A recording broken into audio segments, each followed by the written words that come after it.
மனசு ஆறல. என்னடா இவ்வளோடா மட்டமாக போயிருக்கும். எல்லாரும் அப்படியே கொதிக்கிறாங்க. என்னங்கிறாங்க. போட்டோம் பூரா நம்ம கூட இருக்கிறவனா இருப்பான் போல. கூடனா நம்ம பார்க்குறான். No problem. No.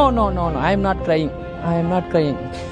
So I saw all the chief ministers. No. It's not crying. புரியுதுங்களா? இன்னைக்கு ஒரு புதுசா யாரோ ஒருத்தர் வந்துட்டாரு. அவரை தூக்கி தலைமையில வச்சுக்கின்னு அண்ணன் அது மாதிரி உங்களை ரொம்ப கலாட்டம் பண்ணி ரொம்ப கிண்டல் பண்ணுறேன். ஆனால் என்னை பார்த்துல என்ன ஆட்டம் ஆடினேடா.